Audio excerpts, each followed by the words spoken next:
उसमें क्या करेंगे, आप रजिस्टर कर लेंगे और वहां पर बच्चे को वर्चुअल चीजें दिखाएंगे। खासकर साइंस के अंदर तो बड़ी बेनिफिशियल है वो। आप सब जैसे वैसे तो हमारे यहाँ केमिकल्स वगैरह एपराटस सारे अवेलेबल है, वहां दिखाओ वो नहीं हटाना, पर आप क्या करोगे साथ के साथ यहाँ भी दिखाओ, है ना।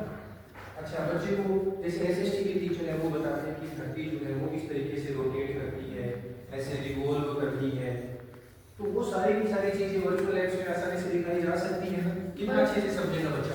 सर मैंने चेक कर रहा था, उससे पहले मैम से भी क्वेश्चन पूछा था, लेकिन वो कहते थे कंटेंट है इसके अंदर, इसमें नहीं क्या हुआ, अमेरिका में भी नहीं है उसमें। हाँ कोई बात नहीं है तो क्या हुआ, लेकिन हमारा पर्पस है डिजिटल लर्निंग का। अगर कंटेंट उसमें नहीं है, वर्चुअल लैब्स में नहीं है, अगर प्लेटफॉर्म तो बहुत सारे YouTube सबसे बड़ा प्लेटफॉर्म है, आप उसमें ऐड करोगे रेवोल्यूशन ऑफ अर्थ, इतना अच्छे से दिखाएगा कैसे घूमती है ना, हेमिस्फीयर दिखाने हैं, मतलब एसएसटी का एग्जांपल ले रहे हैं हम, साइंस भी हो सकता है, मैथमेटिक्स भी हो सकता है। और दूसरा क्या होगा, इसके अंदर सारे फीचर्स हैं, एक बार हमने डिस्कस भी किया था ना, हर सर आपको ध्यान भी होगा। अगर मान लो मैथ की बात करें तो ट्रायंगल बनाना है तो प्रॉपर ट्रायंगल बनेगा। सर्कल बोर्ड पर पहले क्या बनता था, आड़ा टेढ़ा बनता था, इसके अंदर वो चीज है, इन पैनल्स में सारी चीजें हैं, तो बच्चे को एक्यूरेसी दिखाई देगी। मतलब एक लाइन हम ट्रायंगल बनाएंगे, यूं खींचेंगे अपने आप ट्रायंगल के ऊपर इक्वल लाइन देखेगा। कितना फर्क होता है इस चीज का, ठीक है। लीजिए आज कंटिन्यू कीजिए आप।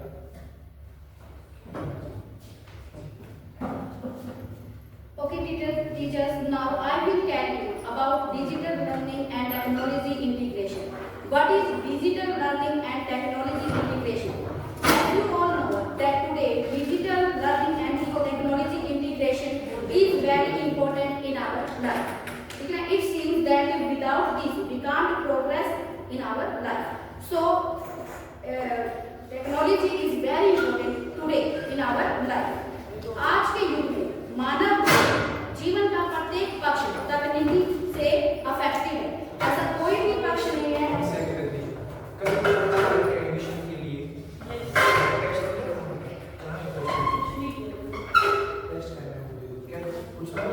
गवर्नमेंट स्कूल से देखिए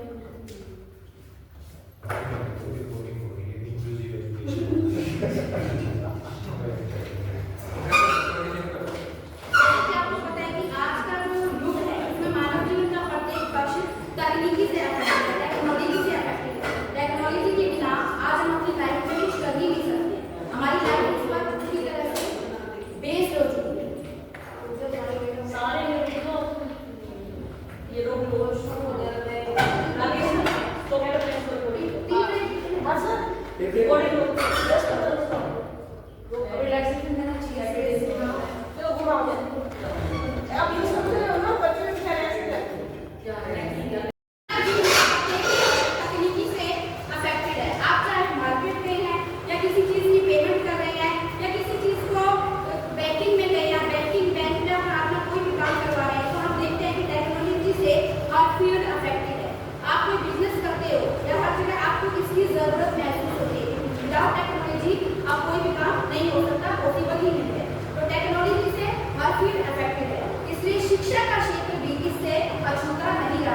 शिक्षा के क्षेत्र में भी टेक्नोलॉजी की बहुत इंपॉर्टेंस आती है। हम विदाउट टेक्नोलॉजी के बच्चों को एजुकेशन भी नहीं दे सकते।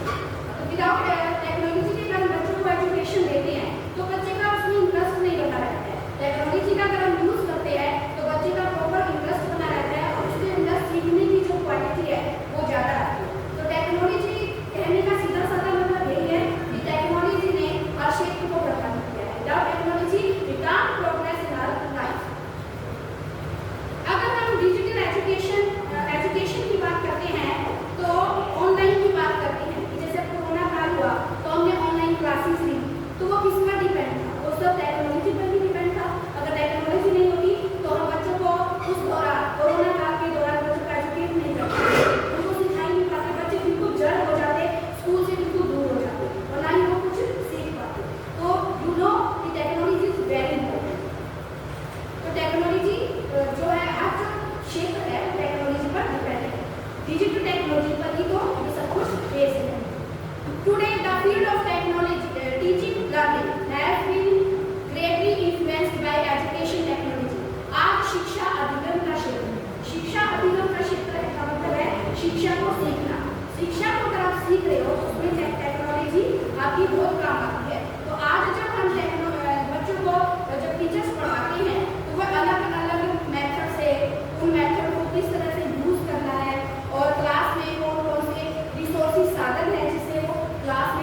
सारी चीजें टीचर्स यूज कर रहे हैं ताकि वे अच्छे से बच्चों को क्लास में पढ़ा सके और बच्चे भी इसका अच्छे से यूज कर सके। अगर टीचर उनका यूज करेंगे, टीचर उनको अच्छे से आएंगे तो बच्चे भी उनको क्लास में अपनी एजुकेशन में उसका अच्छे से यूज कर सकेंगे, ताकि बच्चों को जो है क्लियरली हर टॉपिक उनको समझ आ सके। ठीक है ना। पहले वाला टेक्नोलॉजी आप सबको पता है, पहले वाले किस तरीके से ओनली बुक्स होती थी, बुक्स के जरिए टीचर्स पढ़ाते थे, बच्चे पढ़ते थे, काम खत्म था, समझ आया नहीं आया कोई किसी को फर्क नहीं पड़ता। ठीक है। और हम लोग भी ऐसे ही पढ़े, लेकिन अब ऐसा नहीं है। अब हम टेक्नोलॉजी का यूज कर रहे हैं, बच्चा क्वेश्चन करता है, बच्चा उसको इजी वे से लेता है और उसका इंटरेस्ट, मेनली उसका इंटरेस्ट है, उसका अट्रैक्शन है, वो बहुत जरूरी है। तो ये सब टेक्नोलॉजी पर ही डिपेंड है। तो और बच्चे भी इसका यूज खूब कर रहे हैं ताकि वे भी चीजों को समझ सके, जान सके और उनके बारे में जानने की उनकी जिज्ञासा और उनकी क्यूरियोसिटी बढ़ सके। चाहे गूगल हो या यूट्यूब हो, बच्चे ये नहीं है कि टीचर कुछ बताएगी कभी बच्चे को उसका आंसर पता होगा। अगर आप बच्चे को कुछ क्वेश्चन दे सकते हैं तो बच्चा उसको सर्च करके टेक्नोलॉजी की तरह मोबाइल फोन का यूज करेगा, यूट्यूब का यूज करेगा, गूगल का यूज करेगा। तो वो हर फील्ड में, ये कहने का मतलब है वो पूरी तरह टीचर पर डिपेंड नहीं है, वो अपने आप से भी कुछ चीजें हैंडल कर सकता है। हाँ, उसको सही दिशा दिखाना, उसका मार्गदर्शन करना हमारी ड्यूटी है, लेकिन वो टेक्नोलॉजी के माध्यम से भी उसको काफी चीजें सीख सकता है। आज जो बच्चा सीख रहा है वह अभी पूरी तरह अपने टीचर्स पर डिपेंड नहीं है, वह हर क्वेश्चन का आंसर ढूंढ सकता है। ठीक है ना। तो वो उसके लिए कोई दिक्कत नहीं है उसके सामने कि मैं इसका आंसर कैसे ढूंढूं, किसी को फाइंड आउट कैसे करूं। अब उसको कोई प्रॉब्लम नहीं है क्योंकि टेक्नोलॉजी ने उन चीजों को बहुत आसान कर दिया है बच्चे के लिए। तो हम किसी को कह सकते हैं कि टेक्नोलॉजी लर्निंग जो है वो बहुत ही इम्पोर्टेंट है। With the help of educational technology, the purpose method, curriculum supporting materials and evaluation of education are developed and improved. आज हमें बच्चों को स्कूल में टेक्नोलॉजी की नॉलेज भी देनी होगी। ये नहीं है कि सीधा पढ़ाया, पेपर लिया और काम खत्म रिजल्ट। आज हमें उनको टेक्नोलॉजी की नॉलेज देनी होगी ताकि वो टेक्निक तरीके से काम कर सके और ये टेक्नोलॉजी है वो उसके आगे आने वाली लाइफ में बहुत काम आएगी, जिससे वो हर फील्ड में प्रोग्रेस कर सके। जैसे आप कक्षा में पढ़ाने जाते हैं, चार्ट पेपर का यूज करते हैं, मॉडल का यूज करते हैं, ये सब टेक्नोलॉजी का ही तो हिस्सा है। पर इसके अलावा और क्या है टेक्नोलॉजी का हिस्सा? कैन यू नो, बता सकते हैं?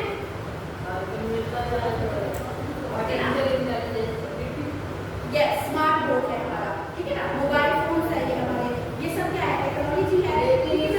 क्रिटिकल थिंकिंग का डेवलप नहीं होती बच्चे में। अगर हम गूगल और कर देते हैं, हम वहाँ पीछे गए थे तो उन्होंने बाकी हम खत्म कर रहे हैं गूगल और यूट्यूब देखकर। हाँ जी। तो ये तो आपको पता ही है, हर चीज की गुण भी है और अवगुण भी है। ठीक है ना। किसी का फायदा भी है, किसी का नुकसान भी है। हम दोनों चीजें उससे एक्सपेक्ट करें कि हमें गुण भी मिले, फायदा मिले, तो दोनों चीजें मिलेंगी आपको।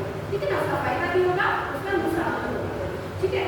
लेकिन उन्होंने कहा ऐसी कुछ चीज होता है जो मोबाइल से सर्च करें तो ना मिले, अपने दिमाग से सोचो। तो बिल्कुल, ये एनईपी का यही एक मोटिव है, यही उसका ऑब्जेक्टिव है कि वो अपने माइंड का भी क्रिएटिविटी इसी से तो आएगी। ठीक है ना। मोबाइल फोन से तो उसको ये भी है, उसको सामने जो भी उसने फाइंड आउट किया उसका आंसर उसको झट से मिल गया और उसने बता दिया। लेकिन अगर ये सब चीजें नहीं है तो अपने माइंड का यूज करेगा। ठीक है ना। और वो क्वेश्चन का आंसर ढूंढेगा और नहीं भी मिलेगा तो किसी और से पूछेगा।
कि जिस टीचर ने इस डिजिटल टेक्नोलॉजी को अपनाया है उसी टीचर को उस बच्चे ने अपनाया। ठीक है, टीचर अगर उस चीज का यूज करे तो बच्चा उस टीचर में भी इंटरेस्ट लेगा कि टीचर मुझे किस तरह से काम करवा रहा है, इस टेक्नोलॉजी का यूज कर रहा है, तो बच्चे को उस टीचर की जो क्यूरियोसिटी बनी रहेगी, वो टीचर आए वो इस तरीके से काम करवा रहा है, तो बच्चे का इंटरेस्ट बना रहेगा उस टीचर के लिए, वो वेट करेगा उस टीचर की क्लास करने कि वो टीचर आए और मुझे पढ़ाए। ठीक है, तो हम सबको आप जानते हैं हम सब टीचर है, तो टेक्नोलॉजी का यूज तो करना ही करना है, उसके बिना हम एक प्रोग्रेस नहीं कर पाएंगे। What is the benefits of the use of digital technology in education? कोई मुझे बता सकता है कि ये जो टेक्नोलॉजी यूज कर रहे हैं एजुकेशन में उसके बेनिफिट्स क्या हैं? तो बच्चे को मानसिक विकास को तेजी से हो रहा है, बिल्कुल बच्चा रट्टा नहीं लगा रहा है, बिल्कुल कहीं ना कहीं वो अपने पारिवारिक जो समस्या है उनका भी सोल्व कर सकता है। यस, तो ठीक है, टेक्नोलॉजी से इसके अंदर कितनी इम्प्रूवमेंट आ रही है, ठीक है ना। आपको पता है कि आगे उसको लाइफ में कोई भी फील्ड चूज करनी है वो उसकी टेक्नोलॉजी पे बेस्ड है। टेक्नोलॉजी की शिक्षा देना बहुत ही इंपॉर्टेंट है। अगर कोई एजुकेशन हम स्कूल में नहीं दे रहे हैं तो बच्चा कहाँ से देगा, वो बड़ा हो जाएगा, अपना बिजनेस स्टार्ट कर रहा है, किस तरह से उसको करना है, तो विदाउट इसके तो नहीं कर पाए। तो ये तो स्टार्टिंग उसकी फाउंडेशनल स्टेज से ही स्टार्ट करना पड़ेगा। अब नर्सरी क्लास में जब बच्चा आएगा तो क्या है, उसको हम वीडियोस दिखाएंगे, उसके सामने तो शुरू से ही वो चीजें आ गई ना कि क्लास के अंदर में स्मार्ट बोर्ड है, वहाँ पे कार्टून चल रहे हैं, ब्लैक इस तरह से ब्लैक बोर्ड है, पर हमने हमारी लाइफ में वो चीज़ नहीं देखी है, हमने चौक टेस्ट देखा शायद वो भी नहीं देखा होगा। ठीक है ना, तो उस चीज़ से बच्चा जब वो स्टार्टिंग से उससे लिंक कर जाएगा वो आगे प्रोग्रेस करेगा, उसे किसी भी फील्ड में कोई दिक्कत का सामना करना ही नहीं है।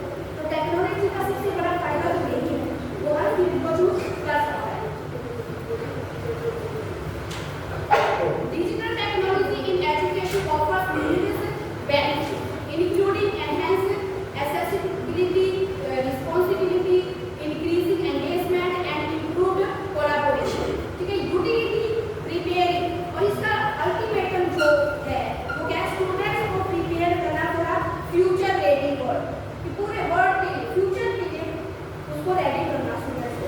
टेक्नोलॉजी के एजुकेशन देने का मतलब ये है कि बच्चों को उसके लिए पूरे फ्यूचर के लिए रेडी करना, फ्यूचर में उसके सामने कोई भी समस्या आए तो वो उसका सॉल्यूशन निकाल सके।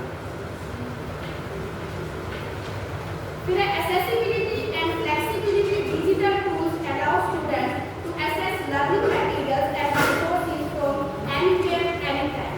इससे छात्रों को जो स्टूडेंट्स हैं उनके सीखने का तरीका ज़्यादा इंटरेक्टिव होता है, उनके सामने कोई भी कॉम्प्लेक्स आ जाए, कोई भी ऐसी स्थिति आ जाए, अवधारणाएं आ जाए जिससे उसको सीखने में मदद मिलती है, ठीक है, उसका वो सोल्यूशन निकाल सकता है अगर उसके पास ये टेक्निक है।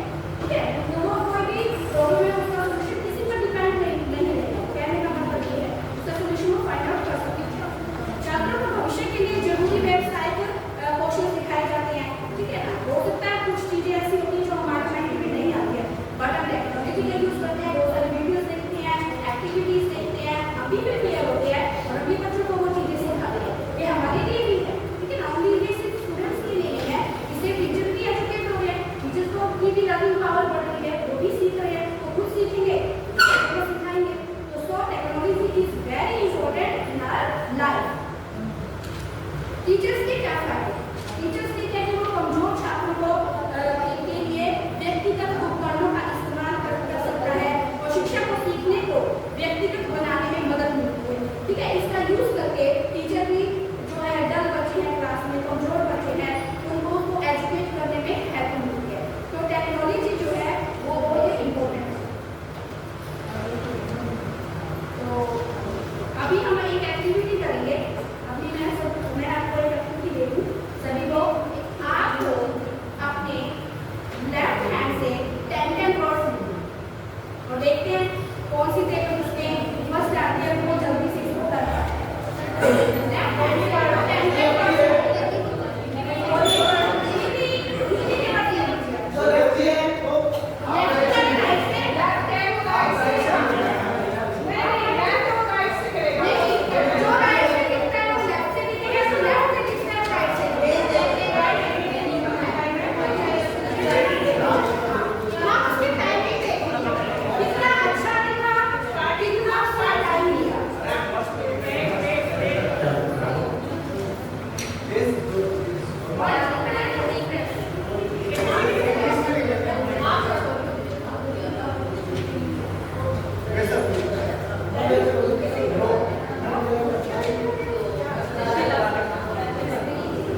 अब इस एक्टिविटी को कराने का मकसद क्या था? ये मैंने कोई कहा कॉम्पिटिशन करवाया है कि आपको फर्स्ट प्राइज सेकंड प्राइज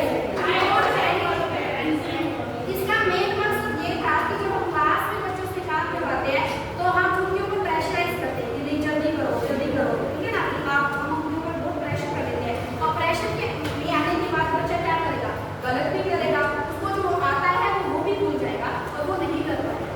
तो ठीक है, हमें दिक्कत हुई, आपने लिखा बहुत अच्छी, आपने प्रैक्टिस में अपना वो किया, लेकिन आपको टाइम लगा ना। एक मैं आपको सीधी हाथ को लिखने के लिए तो फटाफट से जितना टाइम आपने लिया है आप उतना टाइम भी ना देते ना, तो फिर यही है कि बच्चों को हमें प्रेशराइज नहीं करता है। वो जैसे करें, ये स्पेशली छोटे बच्चों के लिए क्लास में कि हम उनको प्रेशराइज करते नहीं, जल्दी करो, वो जैसा लिख रहा है जितना टाइम दे रहा है उसको लेने दो, उसको करने दो, वो तभी अच्छे से सीख पाएगा। ठीक है, तो इसका मेन मोटिव यही है। देखो ये मैंने लिखा है वेब से ये सब लिखा, ठीक है? ये शायद सर ने लिखा है, सर तो है व्यक्ति राइट से ठीक है? ये आपको लिखा है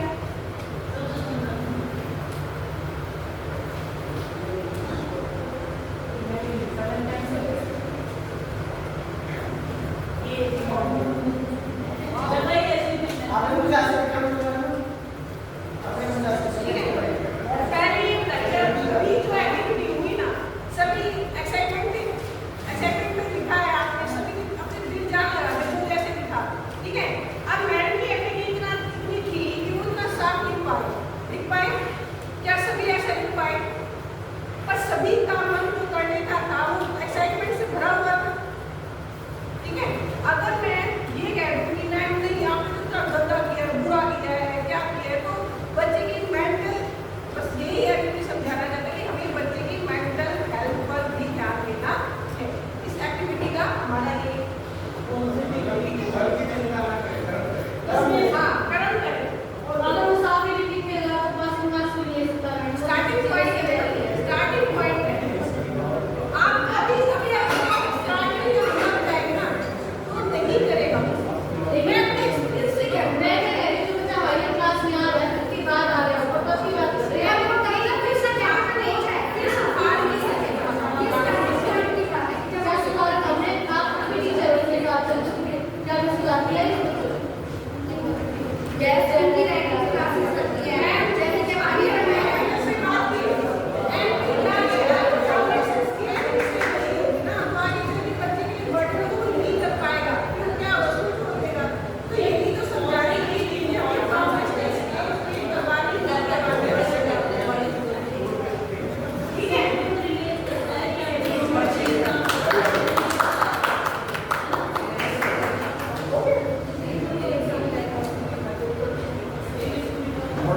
तो आपको डिजिटल टेक्नोलॉजी के बारे में समझ आया कि क्यों इम्पोर्टेंट है ये हमारी एजुकेशन में, स्कूल में क्यों देना है इसका, क्योंकि वो लाइफ में आगे जाकर भी प्रोग्रेस करते हैं। ठीक है, हमें सिर्फ ये नहीं कि वो स्कूल में 10th क्लास तक पढ़ा, प्लस 2 तक पढ़ा, उसको आगे कुछ नहीं करना है। वो आगे की भी सीखें, वो तभी होगा जब हम स्कूल में स्टार्टिंग से करेंगे। ठीक है ना? अब वो प्लस 2 के बाद टेक्नोलॉजी की चीजें सीख रहा है, वो कैसे सीख पाएगा? क्योंकि उसको कुछ पता ही नहीं है उसके बारे में, उसने कभी सुना ही नहीं है उसके बारे में, जाना ही नहीं है, तो वो आगे बड़ा जाएगा कि मैं कैसे यूज करूँ, है ना? तो ये चीजें स्टार्टिंग से ही इसको एजुकेशन में डालना चाहिए।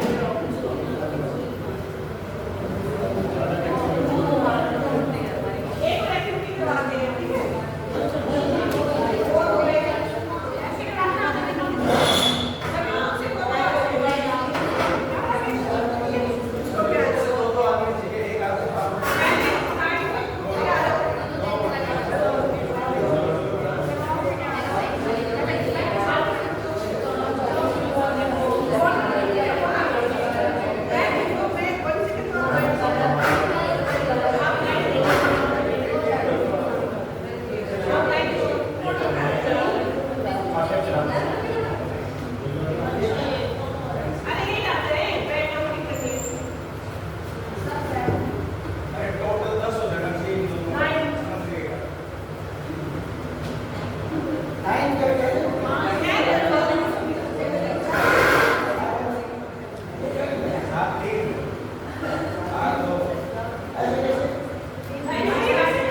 1, 2, 3,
7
शिकायत लेकर आ रहे हैं, अरे उसको घर में देखो, सुनो, समझो कि तुमने स्कूल में किया क्या, मैम ने तुझे पढ़ाया क्या, किस टॉपिक पर पढ़ाया, कौन सा चैप्टर हुआ आज। ठीक है, वो टीचर्स को भी नॉलेज लेनी पड़ेगी। बच्चे के साथ कुछ भी गलत हो रहा है स्कूल में, ठीक है, तो टीचर्स के पास बहुत सारे बच्चे होते हैं, पर क्लास के अंदर 40 बच्चे होते हैं, 30 बच्चे होते हैं, तो उसकी प्रॉब्लम का नहीं पता लगा सकता है। ठीक है, उसका पीरियड्स होता है, लिमिटेड टाइम होता है उसके पास कि वो एक बार में, ठीक है, वो सुनेगा, सुनने के बाद उसके पास टाइम की शॉर्टेज भी होती है, वो नहीं उसकी प्रॉब्लम को सॉल्व कर पाता है। ठीक है, तो उसको एक बार घर में जाके बात करे बच्चा, तो बात बच्चा करेगा कैसे? जब हम उसके साथ फैमिलियर होंगे, जब हम उसकी बात को सुनेंगे, जब हमसे कुछ बात कर रहा है और हम नहीं सुन रहे हैं, उसको डांट देंगे, ठीक है, बाद में सुनकर ऐसा होता भी है, ठीक है, नहीं सुन रहे, हम टाइम नहीं है, बाद में बताना, लेकिन क्या होगा, बच्चे के साथ अगर ज्यादा प्रॉब्लम हो रही है तो वो अंदर ही अंदर होता जाएगा उस चीज को लेके, वो किसी से शेयर नहीं कर पाएगा और उसका अंजाम क्या होगा, गलत होगा, ना वो स्टडी कर पाएगा, ना उसका स्कूल आने का मन करेगा, उसको लगेगा ना टीचर सुन रहा है, ना मेरे पेरेंट्स मेरी बात सुन रहे हैं, तो वो कैसे उस चीज को करेगा? तो ठीक है, टीचर्स के पास टाइम है, पर पेरेंट्स को सुने, और पेरेंट्स फिर उसकी बात सुन के टीचर से कम्युनिकेट करें, बात करें कि हमारे बच्चे को स्कूल में ये प्रॉब्लम हो गई, ये दिक्कत हो गई, फिर टीचर भी सोचेगा अच्छा ये बात है, उसको वो भी उसको बात करेगा, ठीक है ना। लेकिन दोनों ही पक्ष जो है वो ना सुनेंगे तो बच्चा तो बीच में रखना चाहिए ना, उसको तो समझ ही नहीं आएगा वो कैसे उसको अपनी बातों को शेयर करे, तो करेगा भी नहीं कि वो सुन ही नहीं रहा है, ना टीचर सुन रहे हैं, ना पेरेंट्स सुन रहे हैं। तो कम्युनिटी का मतलब यही है, संपर्क में एक दूसरे के साथ मिलकर काम करना होगा, टीचर को भी, स्कूल को भी, और जो स्कूल की मैनेजमेंट है उसको भी। ठीक है, स्कूल के सामने भी बहुत सारी समस्याएं आती हैं, तो मैनेजमेंट चला रही है स्कूल को, हम स्कूल के जो टीचर्स हैं या हमारे प्रिंसिपल्स हैं वो मैनेजमेंट के सामने अपनी प्रॉब्लम को लेकर जाएंगे। अगर वो नहीं सुनेंगे, ठीक है, नहीं चल रहा है तो चलने दो, जो हो रहा है सो होने दो, वो नहीं सुनेंगे तो हम भी क्या करेंगे, हम भी सोचेंगे जब इनको फर्क नहीं पड़ता तो हमें भी क्यों फर्क पड़ेगा, हम भी नहीं करेंगे ना वो। तो ठीक है, जिनका स्कूल है वो नहीं सोच रहे तो हम क्यों सोचें, तो सब क्या हो जाएंगे, सब लापरवाह हो जाएंगे, कोई इस पे काम कर ही नहीं पाएगा। तो ग्रुप में पेरेंट्स को, मैनेजमेंट को, टीचर्स को, बच्चों को, ये सब सामुदायिक है, सब ग्रुप में काम करेंगे, और बच्चे तो ग्रुप में, बच्चे एकदम से ग्रुप में नहीं आएंगे, हमें वो ग्रुप बनाना पड़ेगा, हमें उनकी चीज़ों को समझना पड़ेगा। तो यही है हमारी community engagement and school leadership. ठीक है ना। अब क्या है कम्युनिटी? कम्युनिटी का मतलब आपको पता चल गया कि सामुदायिक सहभागिता, सहभागिता मतलब पार्टिसिपेशन, अच्छे से मिलकर पार्टिसिपेट करें। ठीक है, बच्चे का फंक्शन है स्कूल में, बच्चे का फंक्शन है, बच्चे ने पार्टिसिपेट किया, पेरेंट्स नहीं आ रहे उस फंक्शन के अंदर, बच्चे को कैसा लगेगा कि मैंने पार्टिसिपेट किया, मेरे पेरेंट्स के पास मेरे लिए टाइम ही नहीं है, वो आके मेरे फंक्शन को मैं देख ही नहीं रहा, मैं कैसे परफॉर्म कर रहा हूँ स्टेज के ऊपर।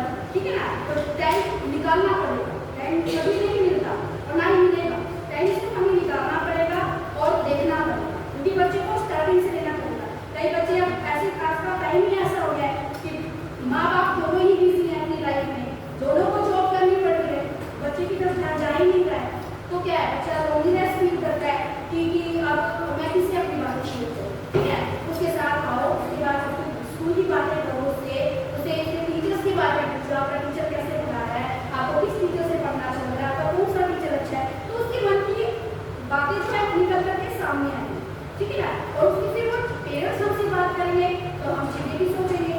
ठीक है ना, अब मान लो कि कोई मुझसे नहीं पढ़ना पसंद करता है, वो लीना मैम से तो पसंद कर रहा है पढ़ना, तो कहीं ना कहीं मैं सोचूंगी ना इस चीज को, लीना मैम ने ऐसे किया था, सवाल है कि जो मुझसे पढ़ना चाह रहा है मुझसे क्यों नहीं पढ़ना चाहता, क्या मैंने क्या गलत किया बच्चे के साथ, मैं उस चीज को माइंड सोचूंगी, समझूंगी, क्रिटिकल है ना, तो थिंकिंग टाइप है। अच्छा, वो इस तरीके से पढ़ाती है, वो बच्चे से इस तरह से बिहेव करती है, मुझे भी ये चीज करनी है, मुझे भी चीज फॉलो करनी है ताकि मैं भी बच्चे की फेवरेट बन जाऊँ, है ना। तो ये सब चीजें तभी आएंगी जब हम मिलकर के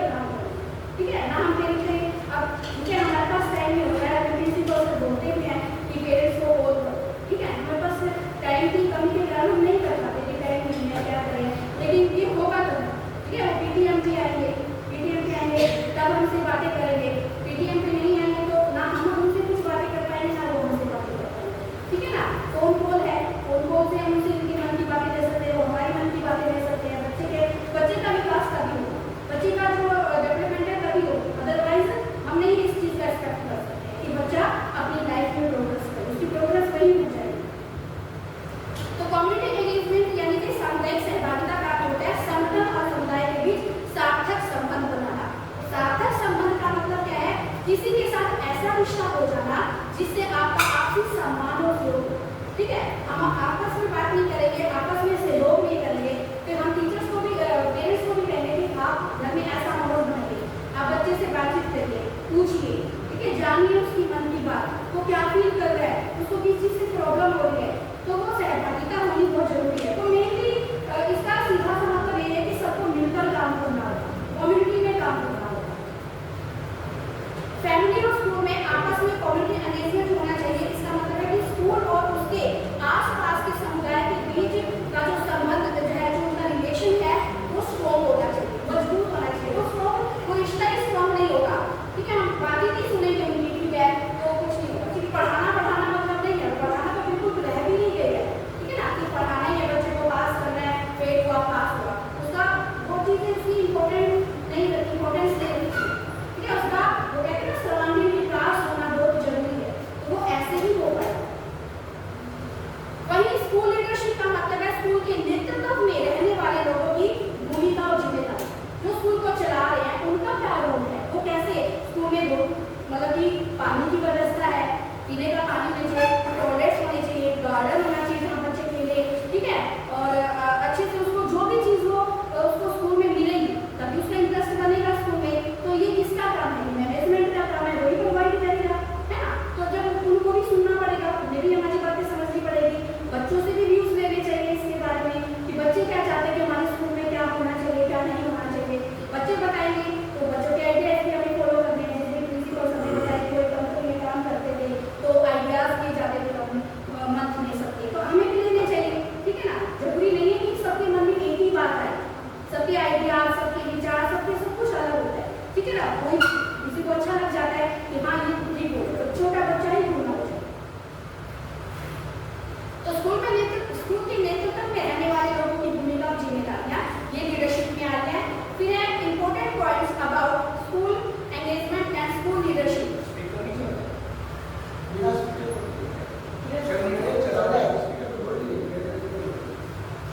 ये आयोजन है समुदाय के सदस्यों को स्कूल और उसके नेताओं के साथ बातचीत करने का मौका देते हैं, जिसमें आपसी समझ और सम्मान को बढ़ावा मिलता है। अगर हम एक दूसरे की बात को सुनेंगे तो एक दूसरे की रिस्पेक्ट भी करेंगे, नेचुरली है ना। तो सुनने से समझने से होगा, सुनेंगे नहीं, टाइम नहीं है, बाद में सुनेंगे या करेंगे नहीं उस चीज़ को, तो ये सब स्कूल की डेवलपमेंट, बच्चे की डेवलपमेंट, टीचर की डेवलपमेंट, किसी की डेवलपमेंट नहीं हो पाएगी। तो जो एक अधिनियम है RTI अधिनियम के समुदाय एवं विद्यालय को एक मंच पर लाने का प्रयास किया था। एक अधिनियम है RTI जिसने कहा था कि मंच पर विद्यालय को और समुदाय को एक साथ आना होगा, ठीक है। जब ये लोग एक साथ आएंगे, एक साथ काम करेंगे, तभी सर्वांगीण विकास हो पाएगा। स्कूल और समुदाय एक साथ मिलकर काम करते हैं तो वे गरीबी, असमानता और पर्यावरणीय स्थिरता जैसे इंपॉर्टेंट मुद्दों की पहचान कर सकते हैं। मैं एक चीज कवर कर दूं आपको, ये वाला पॉइंट है ना जो आपको बता रहे हैं, किसी को थोड़ा एलिवेट करना, encouraging collaboration between teachers, students, parents and the local community. क्या होता है स्कूल्स में, आपको पता होना चाहिए स्कूल गवर्नमेंट स्कूल अभी है नहीं, ऐसा नहीं कि नहीं है। एक वर्ड होता है SMC, सुने किसी ने SMC क्या होता है? School management committee. उसमें SMC में 10 से ऊपर मेंबर होते हैं। उन 10 से ऊपर मेंबर्स के अंदर स्कूल प्रिंसिपल, स्कूल मैनेजमेंट के लोग, टीचर्स और पेरेंट्स जिनके बच्चे पढ़ रहे हैं वो, प्लस कुछ वो लोग भी होते हैं उस एरिया के, मान लो जिस गांव में या जिस शहर में जिस लोकेलिटी में स्कूल है, तो उस लोकेलिटी के कुछ लोग होते हैं, चाहे उनके बच्चे पढ़ रहे हैं चाहे उनके बच्चे नहीं पढ़ रहे हैं। तो SMC की मीटिंग होती है, वो मंथली तो होनी चाहिए, स्कूल करते भी हैं, वो मंथली मीटिंग होती है, वो सब लोग बैठते हैं और वो चर्चा करते हैं। SMC के पास राइट होता है कि वो स्कूल का रिजल्ट देखे, कितना बच्चों की पोजीशन है, पढ़ाई कैसे चल रही है, प्लस SMC ये डिसीजन भी लेती है कि स्कूल में किस चीज़ की आवश्यकता है, क्या नई चीज़ लानी है। जैसे फ्लैट पैनल स्कूल में कितने SMC की मीटिंग होगी, SMC पास करेगी उसको, एक रजिस्टर होता है, मेंटेन होता है, तो ये उसको किया है। आप आप स्कूल में क्या करवा रहे हो, क्या नहीं करवा रहे हो, स्कूल में कोई डिसीजन ले रहे हैं, किसी बच्चे को हटाना है, करना है। SMC is in existence now, अभी भी एग्जिस्टेंस में है। तो ये क्या है? It's a step towards the community engagement in school, ठीक है, एंड लीडरशिप, स्कूल की लीडरशिप यानी मैनेजमेंट और कम्युनिटी के लोग मिलजुल कर स्कूल को आगे बढ़ाएंगे। Because school is a public place, तो पब्लिक की भागीदारी होनी चाहिए, ठीक है, ट्रांसपेरेंसी रखने के लिए और बच्चों के overall creating an environment conducive to learning. ऐसा एनवायरनमेंट क्रिएट करना है स्कूल में जो लर्निंग के लिहाज से उपयुक्त हो, ठीक है। तो एसएमसी का कंसेप्ट बताने का यही पर्पस था कि कॉग्निटिव एंगेजमेंट स्कूल में होती है, इसको और ज़्यादा स्ट्रॉन्ग किया जाए एनईपी 2020 ये बात कहती है, ठीक है, ठीक है।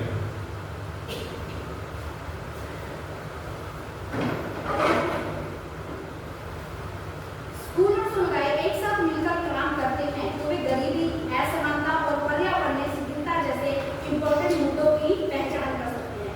अब इससे क्या है, पॉजिटिव चेंजेस आते हैं, जो भी हम पॉजिटिव सकारात्मक चेंजेस लाना चाहते हैं वो इसके द्वारा आ सकते हैं, जिससे न केवल स्टूडेंट की बल्कि पूरी कम्युनिटी का फायदा होता है।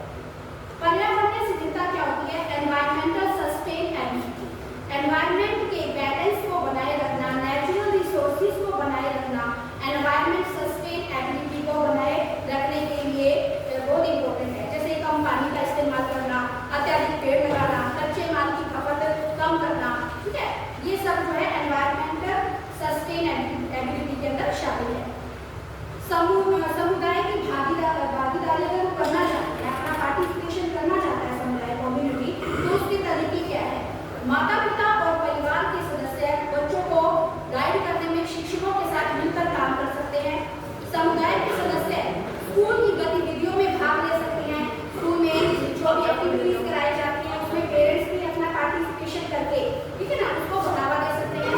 समुदाय के सदस्य स्कूल को पैसे दे सकते हैं, और पैसे देने से तो आपको पता है नेचुरली डेवलपमेंट होगी, ठीक है, जो भी हमें रिसोर्सेज चाहिए वो पैसों से ही आएंगे, विदाउट पैसे नहीं, तो उसमें काफी हमें हेल्प हो जाएगी। तो वे अपना टाइम एंड सर्विसेज और अपनी मर्जी से ये सब दे सकते हैं स्कूल में।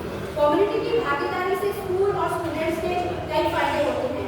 इसमें स्टूडेंट्स बेहतर तरीके से सीख सकते हैं और उनकी शैक्षणिक सफलता बेहतर होती है। स्टूडेंट्स जो भी सीख रहे हैं स्कूल में वो अच्छे तरीके से उसको सीख पाएंगे। स्टूडेंट्स के इसमें बेनिफिट्स क्या है? स्टूडेंट्स को अपने पेरेंट्स का साथ मिलता है, ठीक है ना, उनको लगता है कि हमारे पेरेंट्स हैं, हमारे साथ हमारी फैमिली का कोई मेंबर है जो हमारी बात को सुन रहा है, वो हमारे हर एक्टिविटी में, हमारे स्कूल में हमारे साथ पार्टिसिपेशन कर रहा है, क्लास में सीखने में इंटरेस्ट लेते हैं बच्चे, ठीक है ना। हमारे पेरेंट्स भी जब स्कूल में आ रहे हैं, हमारी पीटीएम में आ रहे हैं, हमारी बात को सुन रहे हैं, तो बच्चे का सीखने में वो स्कूल में आने की क्यों कर आएगा? वो स्कूल में ऑब्वियसली आएगा और वो सीखेगा, उसका इंटरेस्ट बना रहेगा, वो स्कूल से भागेगा नहीं। तो आरटीआई अधिनियम कम्युनिटी और स्कूल को एक मंच पर लाने का प्रयास किया है। किसने?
फंड है, कंट्री मॉडल है,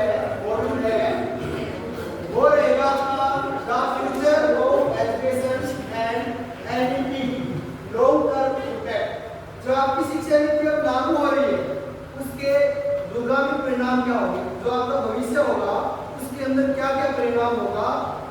आप प्रत्येक ग्रुप को 10 सुझाव देगा कि जो आपकी एनईपी लागू होगी उसके क्या क्या परिणाम होंगे। प्रत्येक ग्रुप आपस में आप डिस्कस करोगे, प्रत्येक ग्रुप 10 सुझाव लिखेगा। 4 से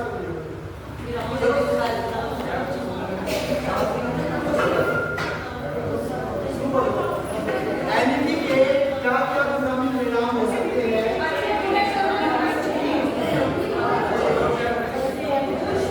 जो भी परिणाम दोनों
बताया गया कि बच्चा विदाउट यूनिफॉर्म कंफर्ट में रहता है, बट फिर यूनिफॉर्म नहीं पहन के आएगा तो इक्वालिटी नहीं मिलेगी, है ना। कोई बहुत अच्छे कपड़े पहन के आ रहा है, कोई ऐसा आ रहा है, तो वहाँ पे यूनिफॉर्म का मतलब यूनिफॉर्म ही आना है ना, तो वो खेलने का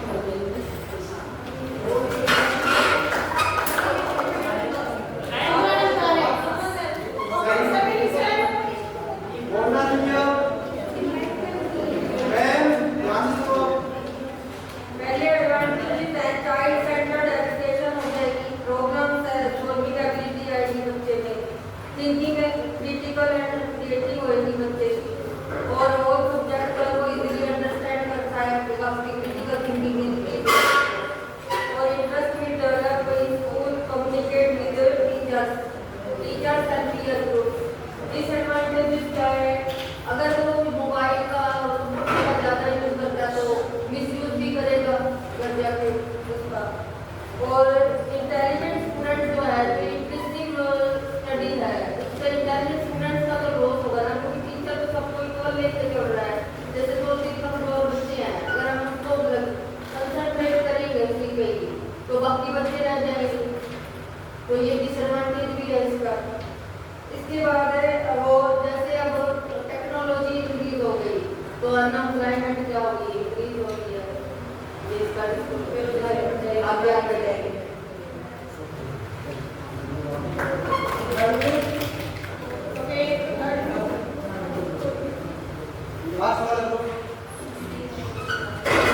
फ्लेक्सिबल सब्जेक्ट चॉइस होगी, फ्लेक्सिबल सब्जेक्ट चॉइस होगी सभी के पास, बच्चे के पास, और कॉलेज की ओवरऑल डेवलपमेंट होगी बच्चे की, इंटरेस्ट बढ़ेगा बच्चे के पास, और वो स्कूल आने के लिए मोटिवेट होगा अपने आप कि स्कूल में कुछ नई नई एक्टिविटीज होती है जिससे उसका इंटरेस्ट इंक्रीज होगा, और में थोड़ी सा कॉम्पिटिशन बढ़ेगा, इससे उनके ऊपर प्रेशर भी आएगा, कंपटीशन किस चीज का पड़ेगा? सब बच्चे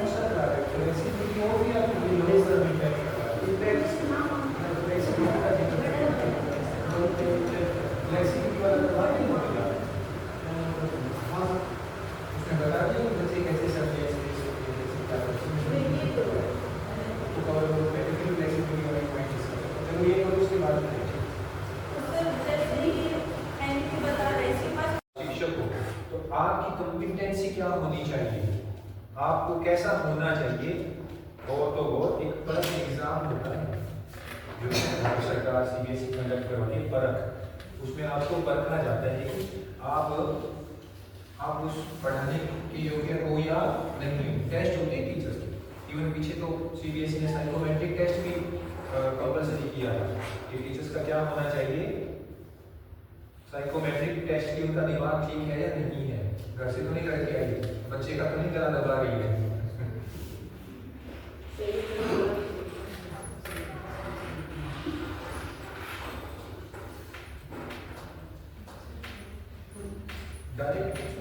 ये हमें 30 नंबर पेज पढ़ाना है,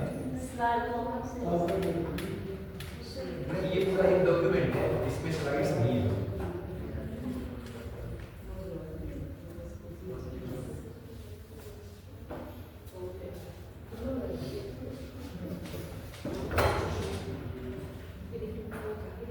देखो समाज में चेंज, टेक्नोलॉजी में चेंज कैसे आता है, पहले यहाँ स्पीकर रखते थे, वहाँ से लाइट आती थी, वो गर्म हो जाता था, कभी स्पीकर नहीं चल रहा, कभी कुछ, सारी चीजें इसके अंदर आ गई, पूरा का पूरा कंप्यूटर आ गया।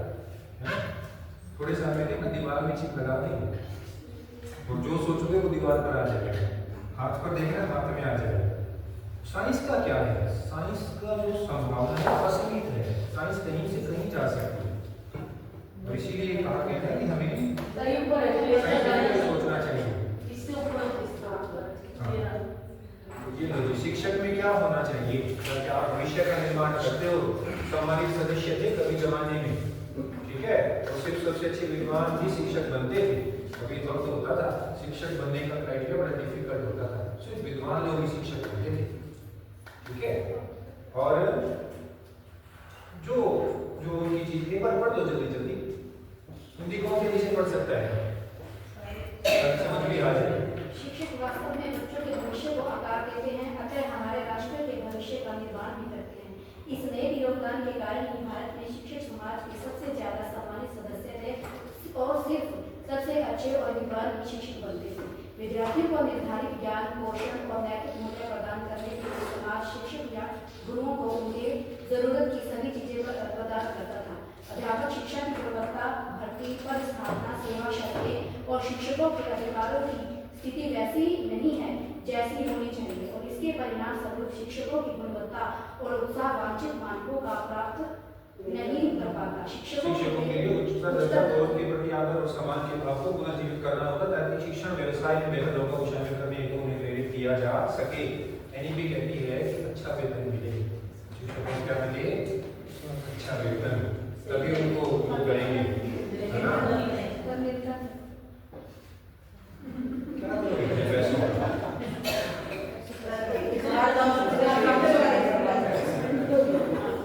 पैसा साथ नहीं जा रहा, पैसा साथ है, लेकिन जब तक यार साथ नहीं जाएगा, साथ तो है, साथ नहीं जाएगा, साथ तो है।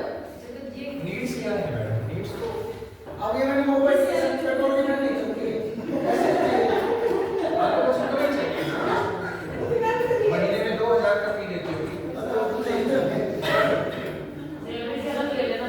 वो किसी शायर ने कहा है ना कि रहने के लिए तो एक कमरा ही काफी है इंसान के लिए, बाकी पूरे घर में तो उसका गुरूर रहता है ना?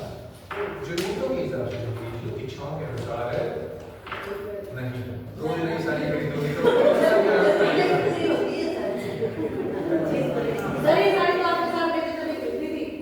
कहाँ आकाश से लेके लाए थे? अच्छा,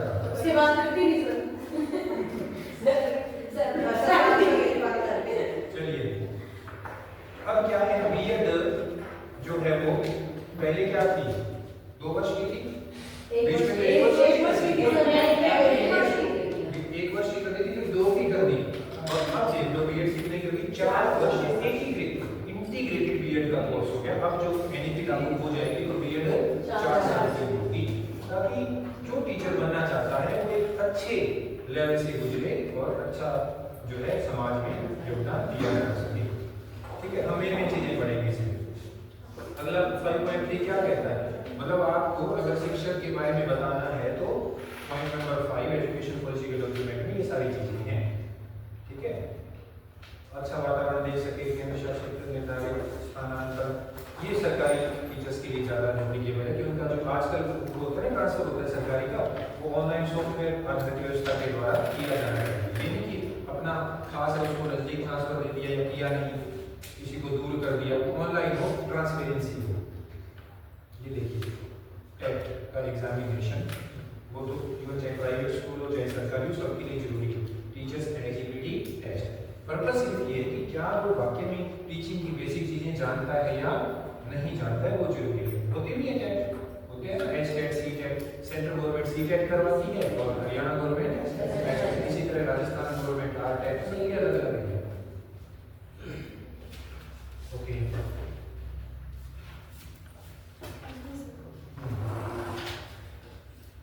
हाँ जी ma'am, NTA national testing agency जो पूरे कंट्री में वर्ल्ड वाइड टेस्ट कंडक्ट करवाती है।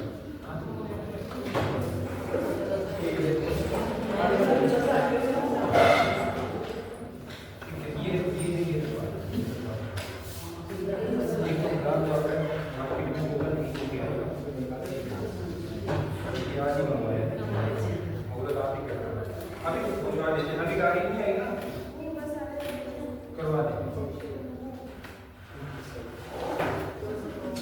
ये जो पेपर बनाती है ना, जो सीटेट के या इंजीनियरिंग के, ये सब एनटीए बनाती है, एजेंसी है भारत सरकार की, नेशनल टेस्टिंग एजेंसी, ठीक है, वो बनाती है। तो उसके माध्यम से ये सब चीजें शुरू होती है, तो अभी चल भी रहा है।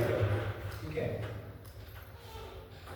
इसके अलावा क्या होना चाहिए? टीचर का सिलेक्शन स्थानीय भाषा आनी चाहिए उस टीचर को। आप पढ़ा रहे हो तमिलनाडु में और आपको तमिल आती नहीं है, तो स्थानीय भाषा की नॉलेज होनी चाहिए, क्योंकि एनईपी जोर भी इस बात पर दी गई है ना। और क्या होना चाहिए? अन्य प्रचलित घरेलू भाषाओं में छात्र के साथ बातचीत कर सके। निजी स्कूलों में शिक्षकों को भी, निजी स्कूल ध्यान रखना, अब ये पॉइंट हमारे ऊपर लागू होता है टीईटी और कक्षा में पढ़ाने का प्रदर्शन यानी डेमो क्लास होती है ना, जो इंटरव्यू भी रहते हैं डेमो क्लास में, साक्षात्कार और स्थानीय भाषा के ज्ञान के माध्यम से समान रूप से योग्य होना चाहिए। ऐसी क्राइटेरिया निजी स्कूलों के लिए, ठीक है। किसी का टीईटी क्रैक नहीं है तो चाहे स्टेट कर लो चाहे सीटेट कर लो अपने सब्जेक्ट का, किसी का नहीं है तो ठीक है, तैयारी करनी अच्छी बात है। हो सकता है एजुकेटेड है सरकार का तो आपके डॉक्यूमेंट्स मांगे, सर्टिफिकेट मांगने की वी शुड प्रेजेंट, करेक्ट।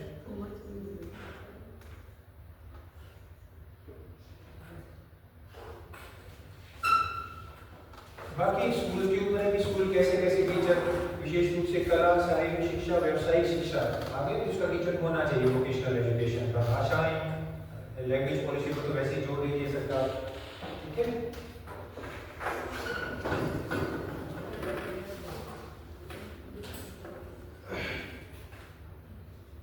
व्यावसायिक शिल्प उद्यमिता, अब स्कूल में अगर मान लो कोई बच्चा है वो ये कहता है कि मुझे तो लकड़ी का काम करना पसंद है, कारपेंटर, करेक्ट, तो वहाँ हमारे स्कूल में उसको कारपेंटरी सिखाने के लिए हम लोकल किसी कारपेंटर को हायर कर सकते हैं कि आओ और हमारे बच्चों को सिखाओ कारपेंटरी कैसे की जाए, यानी हमें लोकल कम्युनिटी का भी सहयोग मिल सकता है। सीधी सी ये बात है कि बच्चे को एनईपी के तहत हर फील्ड में रेडी करना, कोई ऐसा फील्ड ना चुने कि बच्चा इसमें नहीं तो इसमें ठीक है, इसमें नहीं तो इसमें है, इसमें नहीं तो भारत के हर बच्चे को कामयाब बच्चा बनाना।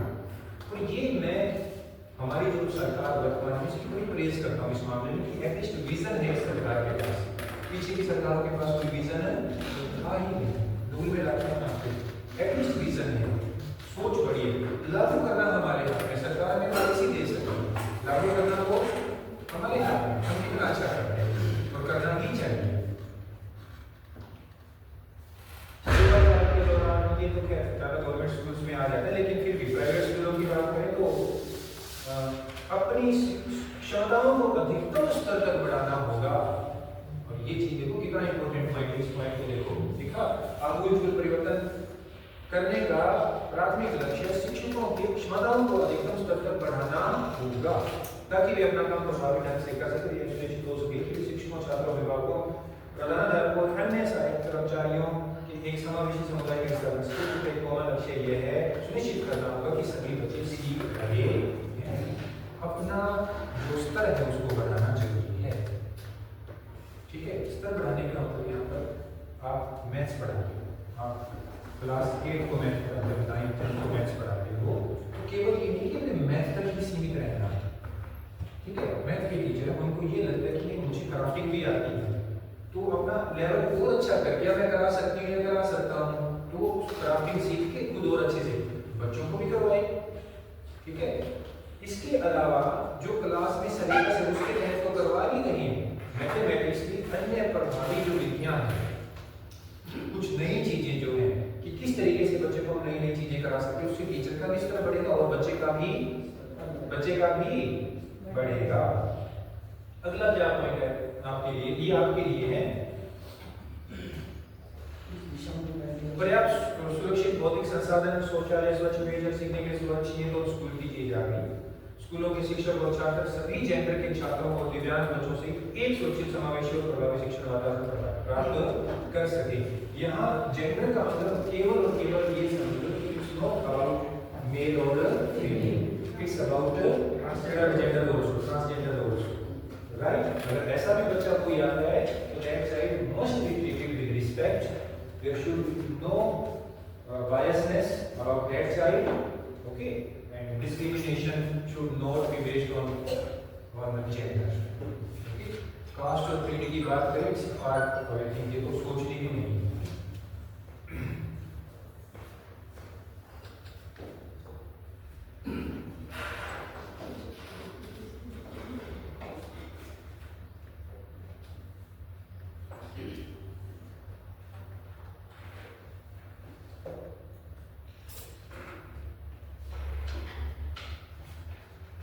ज्यादातर क्या होता था, ये तो गवर्नमेंट स्कूल में होता था, प्राइवेट में तो कम था, कि ज्यादातर समय गैर शिक्षण गतिविधियों में होता था। इलेक्शन ड्यूटी आ गई है ना, जनगणना आ गई और ये बच्चों के ये करना आकार आईडी बनाना, बच्चों के जो है ये क्या बोलते हैं इसको, ये पीछे आया था एक, लेकिन प्राइवेट स्कूल्स को भी दिया था काम, इनके बच्चों की आईडीज वगैरह बनती है, फैमिली आईडी का नाम होगा, ये आ गया, ये टीचर्स को दे दिया।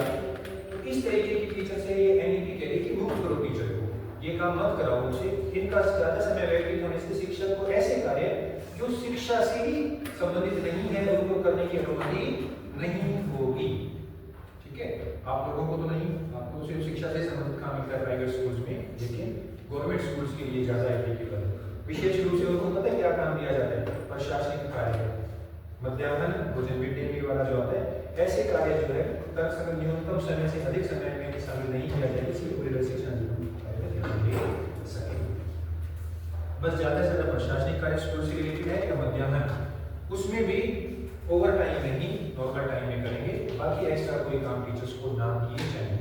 अब क्योंकि एनईपी तो लागू हुई नहीं है, तो टीचर से बाकी काम भी गवर्नमेंट टीचर से लिए जाते हैं। ठीक है,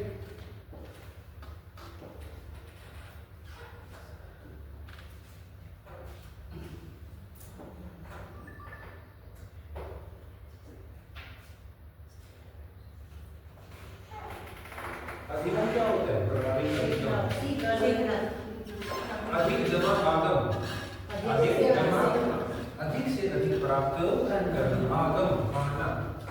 ठीक है, ये संस्कृत का शब्द है, आगम का मतलब यही होता है, संस्कृत में पढ़ाते हैं तो आगम है ना, और प्रस्थान गच्छति वाला जो गच्छ धातु से जो है वो जाना से बन जाता है।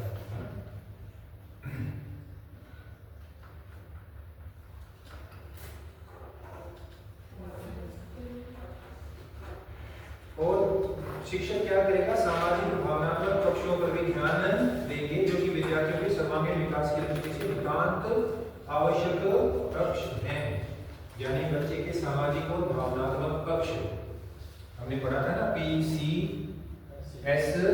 तो ये सोशल वाला आ गया सामाजिक, कि बच्चा सामाजिक बने, बच्चे के अंदर सोशल इंजीनियरिंग, सोशल स्किल्स हों। ठीक है, और बच्चे के साथ क्लास में उसकी जाति के आधार पर, उसके रंग रूप के आधार पर, बच्चे होते हैं टॉन्ट मार देते हैं एक दूसरे को। ठीक है, तो ऐसी चीजें बच्चों में अवॉइड करना है, उनको अच्छे से एजुकेट करके। और वो एजुकेट कैसे होते हैं उन चीज़ों के प्रति, भावनात्मक पक्ष बच्चे का मजबूत करना होगा। यानी जो दूसरा बच्चा किसी दूसरे बच्चे को बुलिंग कर रहा है, हालांकि क्लासरूम मैनेजमेंट ट्रेनिंग का पार्ट है, लेकिन कैसे कर सकते हैं, बच्चे को भावनात्मक रूप से, जो बच्चा याद रखो किसी पर टॉन्ट मारता है, कमेंट करता है, क्लास में शरारत करता है, उसका एक साइकोलॉजिकल रीजन होता है, उसको दूर किया जा सकता है आसानी से। या किसी को बुली करता है, बच्चा किसी को डरा के रखता है ना, इवन उसकी फैमिली का कमेंट करता है वो, और पता नहीं कैसे कैसे डेरिवेटरी और वल्गर कमेंट भी करते हैं बच्चे आपस में। इसका कारण क्या होता है, पहले ये समझो। इसका कारण ये होता है कि वो जो बच्चा जो ऐसा जो बुलिंग कर रहा है, वो खुद कहीं ना कहीं जीवन के किसी फील्ड में, किसी समय में उस सप्रेशन से गुजरा है, तो सप्रेशन से गुजरा है। आपने देखा होगा कि न्यूज़ में आता है या कई जगह देखा होगा, साइको किलर नाम सुने, किसी साइको किलर जो लोगों को बड़ी अजीब तरीकों से मार देते हैं, है ना, में तो ज़्यादा दिखा दिया है, लेकिन ज़्यादा तो नहीं होती है, करोड़ों में कोई एक निकल आता है। ये नॉर्मल लाइफ में दिखने में तो नॉर्मल लगेंगे, लेकिन इनके दिमाग में क्या चल रहा है कुछ पता नहीं होगा। करेक्ट, छोटे बच्चों को किडनैप करके मार देते हैं, कोई तंत्र के नाम पर मार देते हैं। ये वो लोग होते हैं जो कहीं ना कहीं बचपन में किसी न किसी तरीके से हैरेसमेंट का शिकार रहे थे, और अब उनकी जो सप्रेशन है वो बाहर निकल रही है। ठीक है, तो सप्रेशन बाहर निकल रही है, तो भावनात्मक पक्ष पर जाके ही उसके अंदर क्या क्या चीजें दफन है वो निकाली जा सकती है। भावनात्मक रूप से कैसे जाओगे उसके साथ, बच्चे से बात करना, बच्चे के साथ फ्रेंडली रहना। ठीक है, बच्चे को कहीं ये रियलाइज नहीं होने देना कि हम तुम्हें इग्नोर करें। ऐसे बच्चे काउंट होना चाहते हैं, वो चाहते हैं कि लोग हमें देखें, लोग हमें सुने। ठीक है, इग्नोरेंस जब जहाँ शुरू हो जाती है वहाँ प्रॉब्लम आ जाती है। इग्नोर नहीं करना है बच्चे को, उसको भी सुनना है, ठीक है। और पिटाई सॉल्यूशन नहीं है, बच्चे ने शरारत की उसको लगा दिया, ऐसी शरारत कई बार बड़े लेवल पर आ जाते हैं, जानबूझ के करते हैं, लेकिन वो तब लेवल पर आती है जब बच्चे को सारे हमने हथकंडे अपना लिए, उसको पता है, उसके साथ हमें पता लग गया कि लाइफ में भी ऐसा नहीं हुआ, वो जानबूझ कर बस मजे के लिए कर रहा है, ठीक है। तो कहीं ना कहीं वो व्यवस्था काम करती है, बट अलाउ नहीं है। तो भावनात्मक रूप से बच्चे के साथ होना है, और उस बच्चे का कोर्स क्या है, क्या कारण था, उसको एनालिसिस करना है कि बच्चे ने ऐसे क्या किया। इसके लिए स्कूल से चीज कर सकता है, जैसे बच्चे का एक कार्ड बनाया जा सकता है, ठीक है। आप उसको हम एनेक्डोटल कहते हैं। एनेक्डोटल का मतलब ये होता है कि related to the history of the child. Anecdotal में क्या होता है, जैसे बच्चा है 6th क्लास में, 6th क्लास का टीचर क्या करेगा, उसका रिकॉर्ड एक फाइल में मेंटेन करेगा कि 6th क्लास में इस बच्चे ने एक्सेप्ट एजुकेशन, पढ़ाई के अलावा क्या क्या हरकतें की उसने, वो नोट कर देगा वो, ठीक है। कि उस दिन ये हरकत की उसने, ये मतलब इंसिडेंट लिखनी है, कौन से डे पर की, कौन से टाइम पर की, और कौन सी जगह पर की। फिर उसका थोड़ा सा डिस्क्रिप्शन लिखना है, प्रॉपर एक डिस्क्रिप्शन लिखना है, उसका डिस्क्रिप्शन लिख के और फिर उसका सोल्यूशन क्या दिया, वो सोल्यूशन लिखना, साइन कर देना, अपना नाम डिटेल सारा।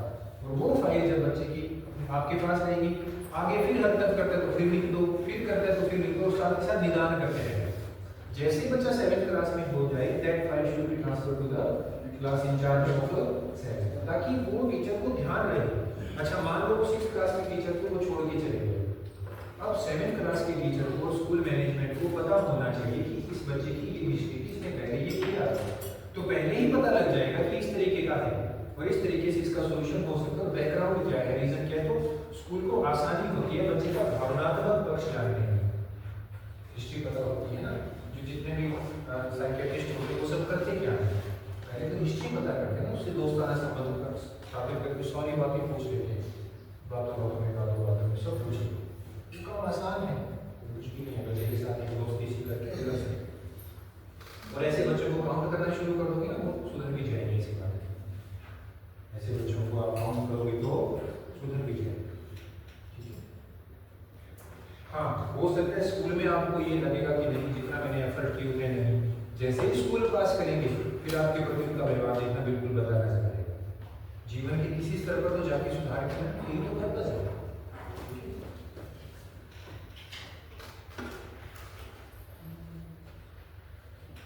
सीपीडी को हमने कर ही लिया, हम कर ही रहे, सीपीडी का हिस्सा है। सीपीडी इसको हिंदी में बोलते हैं सतत व्यावसायिक विकास, यानी continuous professional development. Continuous professional development, जितने भी समाज में सुधार आते हैं ना, वो एजुकेशन से आते हैं। करेक्ट, बच्चों को तो हम सुधार करा सकते हैं क्योंकि हम एजुकेट हैं, उनको एजुकेट करें।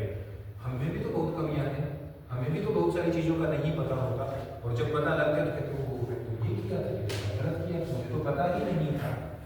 वो सुधार किससे आएंगे, सीपीडी से।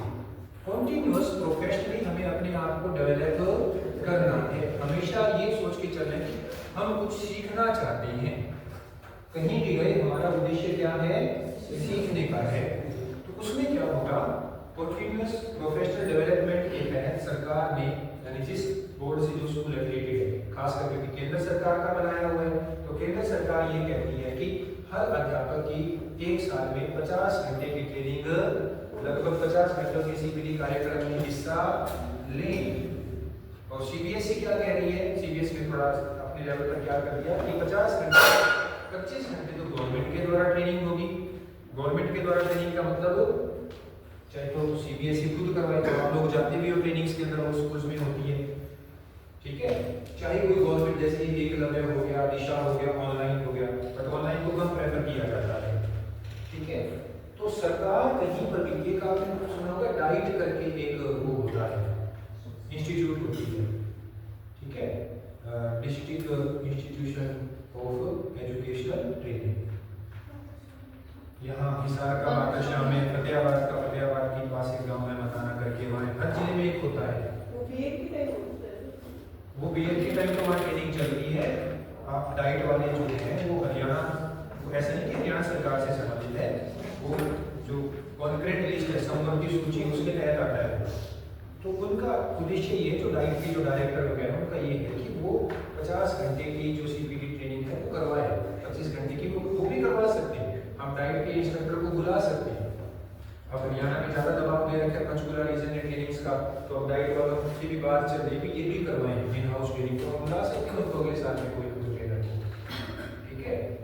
तो 25 घंटे गवर्नमेंट के द्वारा या CBSE बोर्ड के द्वारा, यानी गवर्नमेंट अथॉरिटी, और 25 घंटे इन हाउस जो चल रही है अभी हमारी, इन हाउस का ही तो पार्ट है। और इन हाउस के लिए अब इतने ट्रेनर्स लाए कहाँ से, तो CBSE कहते स्कूल के टीचर ही करो। स्कूल के टीचर कैसे करो, TOT प्रोग्राम चला रखा है, training of trainers, training of. मान लो अपने स्कूल से मैंने अपने आप को नामित कर दिया कि मुझे ट्रेनिंग लेनी है, ट्रेनर बनना है, तो पहले मुझे एक मेरी PPT बनानी पड़ेगी कि मैं इस विषय पर, जैसे मैं NEP पर ट्रेनिंग दूंगा मान लो, तो मुझे NEP पर अपनी PPT बनानी पड़ेगी, 1 मिनट की प्रेजेंटेशन देनी पड़ेगी ऑनलाइन। उनको लगा ठीक है कर सकता है, तो मुझे फिर ट्रेनिंग किसी जगह डिसाइड होकर पूरे साल चलेगी आगे, वहाँ बुलाएंगे ट्रेनिंग। जब मुझे वो सर्टिफिकेट मिल जाएगा तो मैं क्या करूँगा, अब NEP के ऊपर मैं ट्रेन हो गया हूँ, तो मैं अपने स्कूल की ट्रेनिंग करवा सकता हूँ। इससे क्या होगा, हमें बाहर से ट्रेनर नहीं लाने पड़ेंगे, हम संडे या कोई भी टाइम मिलेगा किसी भी दिन, किसी दिन बच्चे नहीं आने होंगे, जैसे आज का दिन है, तो हम ट्रेनिंग कंडक्ट कर सकते हैं 1 day 2 day, ठीक है। इसको बोलते हैं TOT, training of trainers programme. ये सब इसमें आता है, CPD में आता है, कंटिन्यूअस प्रोफेशनल डेवलपमेंट। लगातार हमें अपने प्रोफेशनल स्किल्स को डेवलप करना ही करना है, एक जगह बन के नहीं बैठना कि मैं तो 10th तक इंग्लिश पढ़ा सकता हूँ, बस मेरा काम खत्म। मैं हिंदी क्यों नहीं पढ़ा सकता, मैं साइंस क्यों नहीं पढ़ा सकता, मैं SST क्यों नहीं पढ़ा सकता, कुछ तो पढ़ा सकता हूँ, मेरी भी स्किल बढ़ेगी और बच्चों की भी बढ़ेगी, ठीक है।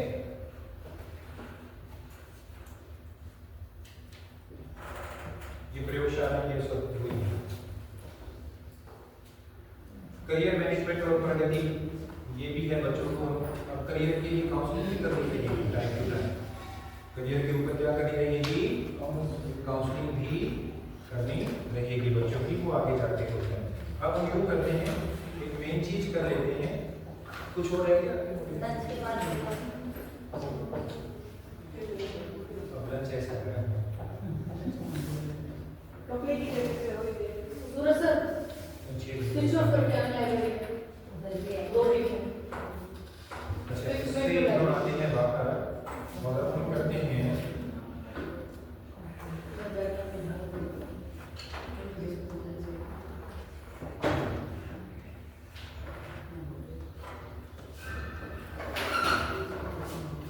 let us come back to the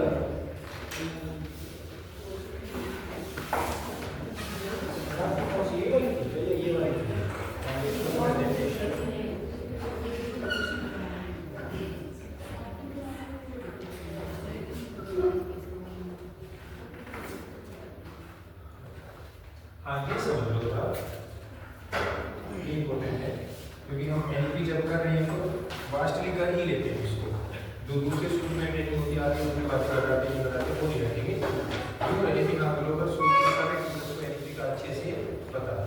तो ये पॉइंट हम डिस्कस करते हैं। पहले क्या ये अब आफ्टर स्कूल है, आफ्टर स्कूल है, अगर को आपके बच्चे भी बड़े होंगे तो आपको पता होना चाहिए, हो सकता है आप में से कोई अपना जो है विकास करके कॉलेज में पढ़ाना शुरू कर दे, है ना। पहले हम क्या करते थे, हम सब ने लगभग इसी तरीके से पढ़ाई की हुई है ना। 3 ईयर डिग्री होती थी, UG डिग्री, अंडर ग्रेजुएट। जब वो 3 साल की डिग्री कर रहे थे तो हम क्या कहलाते थे, ग्रेजुएट, स्नातक कहलाते थे ना। Bachelor of arts, BSc, bachelor of science, तो 1 साल 2 साल 3 साल हम पढ़ते थे और हो जाती थी। उसके बाद अगर किसी को मास्टर्स करनी होती थी तो 2 साल की मास्टर्स होती थी, जिस सब्जेक्ट में उसका इंटरेस्ट है उसमें हो जाती थी। मास्टर्स करने के बाद अगर बंदा वो पढ़ना चाहता है तो MPhil होती है, मास्टर्स इन फिलोसफी। MPhil खत्म कर दी, NEP 2020 में MPhil क्या है, अब है ही नहीं, MPhil का कोर्स खत्म हो गया। अगर कोई आप में से जिसने MA MSc किया MPhil करना चाहता है तो यू कैन नॉट अप्लाई, खत्म ही हो गई। करेक्ट। इसके बाद सीधा फिर पीएचडी होती है, ठीक है, डॉक्टर ऑफ फिलोसफी, क्योंकि एमफिल में भी थीसिस देने होते थे, इसमें भी देने होते थे। पहले ये था, करेक्ट। अब आते नए वाले पर। नया क्या कर दिया है, 4 इयर्स कर दिया है। अब ग्रेजुएशन कितने साल की हो गई, मतलब है भी लंबी, कैसे समझ लो थोड़ा सा।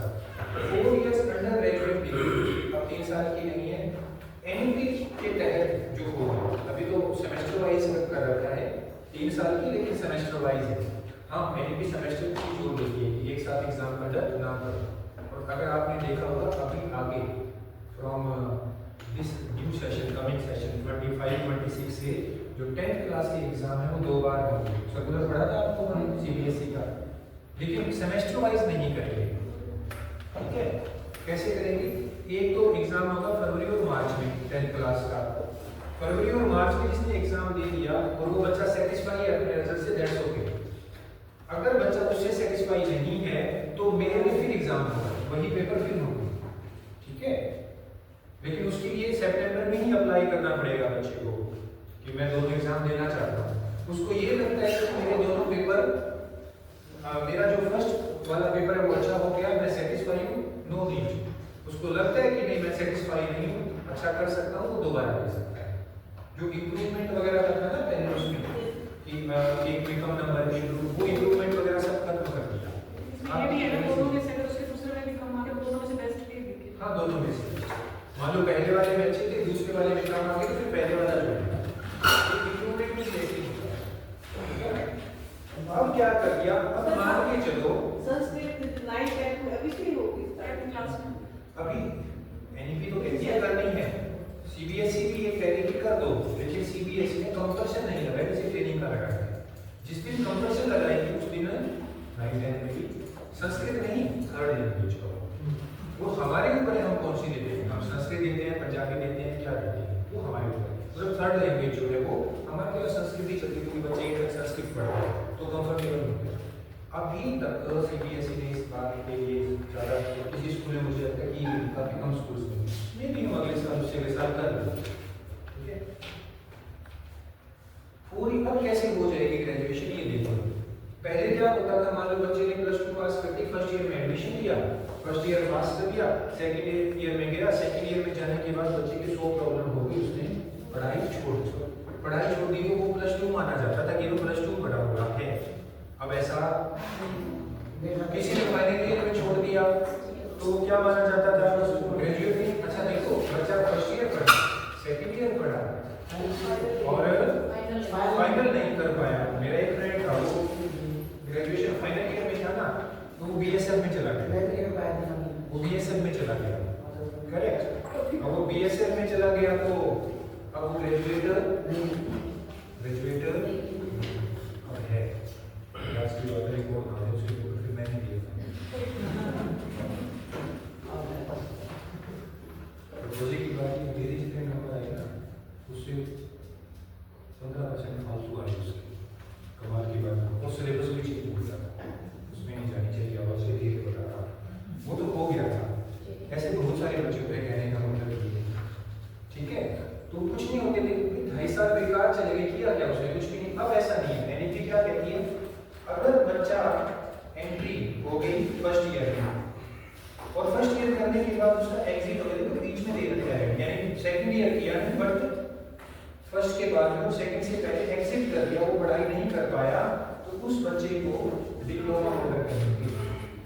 क्या है, वो कहेगा मेरे पास डिप्लोमा है, मेरे पास यूजी डिप्लोमा है, अंडर ग्रेजुएट डिप्लोमा है, करेक्ट।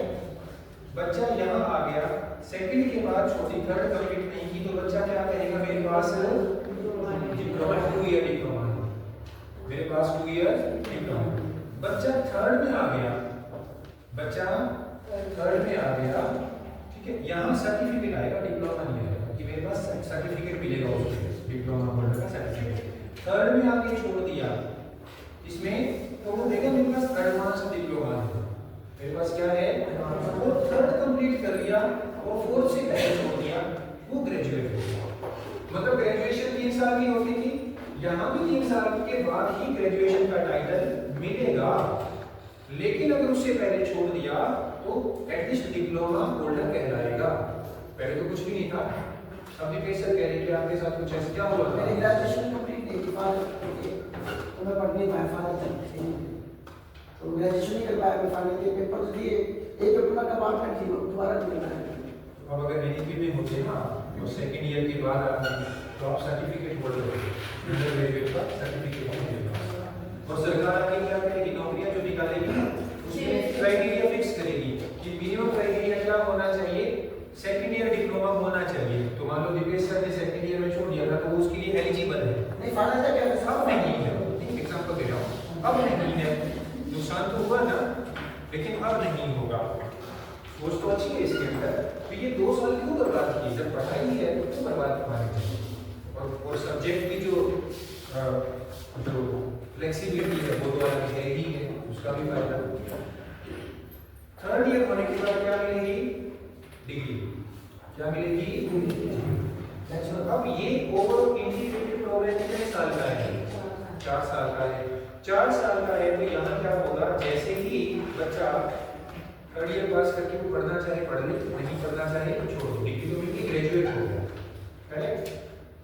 अगर बच्चा 4th ईयर में प्रवेश ले लेता है और पास कर लेता है तो उसको, और वो 4 साल पास करने के बाद पढ़ाई छोड़ देता है तो उसको टाइटल मिलेगा रिसर्च डिग्री।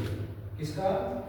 इस पर नहीं लिखा हुआ वैसे आपकी नॉलेज पेपर रिसर्च, वो रिसर्च डिग्री में आता है, करेक्ट। 4 साल वो कहेगा मैं अंडर ग्रेजुएट रिसर्च मैंने किया होगा, उसके लिए थोड़ा वो उसकी पढ़ाई का स्तर अच्छा हो जाएगा। अब बच्चा 4 साल कंप्लीट कर लेता है, रिसर्च कर लेता है, रिसर्च डिग्री ले लेता है और उसको आगे करना है पोस्ट ग्रेजुएशन। मान लो इंग्लिश में ही करना है, इंग्लिश में एमए करना है मेरे को, तो वो बच्चा क्या करेगा, जिसने 4 साल का कर रखा है अब उसके लिए एमए 1 साल की हो जाएगी, मास्टर डिग्री की हो गई, करेक्ट। अगर किसी बच्चे ने 3rd ईयर के बाद छोड़ दिया है, आफ्टर दैट 2 साल 3 साल 4 साल बाद वो मास्टर डिग्री करना चाहता है तो उसके लिए 2 साल की होगी। बेनिफिट है यहाँ पर या नहीं है? एक और इसमें खास है, ऊपर के लेवल के लिए यूनिवर्सिटी के अंदर है उनकी ट्रेनिंग भी चलती है, और जैसे हमारे स्कूल लेवल की चलती है, यूनिवर्सिटी वालों की कॉलेज लेवल पर उनकी चलती है। एक बेनिफिट और है इसका, मान के चलो दीपेश सर ने सेकंड ईयर करने के फाइनल ईयर में पढ़ाई कंटिन्यू नहीं कर पाए, रीजंस थे कुछ, फैमिली रीजंस हो गए, और दीपेश सर को पढ़ाई छोड़े। अब मान के चलो आज इन्होंने जो पढ़ाई छोड़ी उस समय एनईपी लागू थी, सपोज कर लो। अब दीपेश सर ने पढ़ाई छोड़ दी, अब सर्कमस्टेंसेस सदाई जैसे नहीं है, आज अच्छे दिन है तो कल बुरे भी आएंगे, कल बुरे हैं तो परसों अच्छे भी आएंगे, चलता है। 2 साल 4 साल बाद में इनकी कंडीशन अच्छी हो गई और इनको लगा कि अब मुझे फैमिली प्रॉब्लम से निजात मिल गई है तो अब मैं अपनी पढ़ाई जारी रखूं। पहले क्या होता था, इनको फर्स्ट ईयर में दोबारा एडमिशन लेना पड़ता था, अब ऐसा नहीं है। इन्होंने 2 साल कर रखे हैं तो अब ये 4 साल बाद में ही फाइनल एडमिशन ले सकते हैं। फायदा या नुकसान? समझ रहे हो? एनईपी का बिजनेस बहुत अच्छा है, बहुत अच्छा है, ऊपर के लेवल तक बहुत अच्छा है, ऐसा नहीं है। 2020 में क्या है बनाया किया क्या?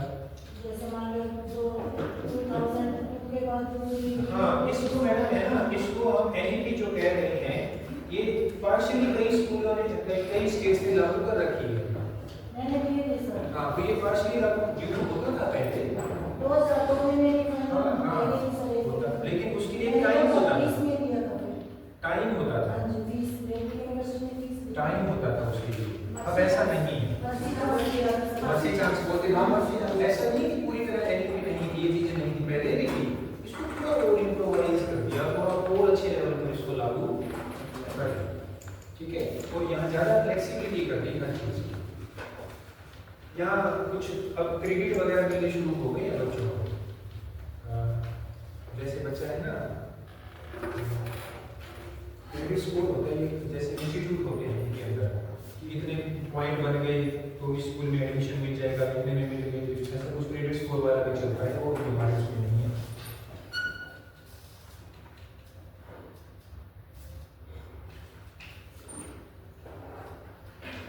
ये क्रेडिट स्कोर भी ऐसे ही काउंट होता है जैसे अपने नहीं होते क्रेडिट कार्ड के ऊपर होता है और बैंक लोन के ऊपर होता है, हम टाइम टू टाइम इंस्टॉलमेंट देते हैं तो इसमें ग्रीन में नहीं आ जाता, फिर बैंक वाले फोन करते हैं सर लोन ले लो आप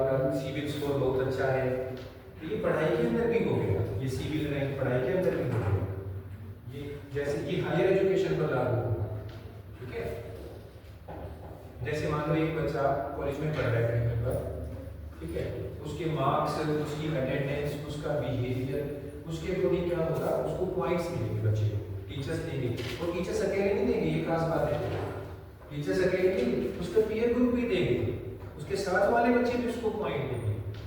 भी एग्जांपल जैसे दो अनिता मैडम और नेहा मैम एक क्लास में पढ़ रही हैं और मैं टीचर हूँ इनका, तो मैं तो इनको इनकी पढ़ाई के हिसाब से, इनके व्यवहार के हिसाब से पॉइंट दूंगा, प्लस ये आपस में भी पॉइंट देंगे, क्लासमेट भी इनको क्या देंगे, पॉइंट्स देंगे।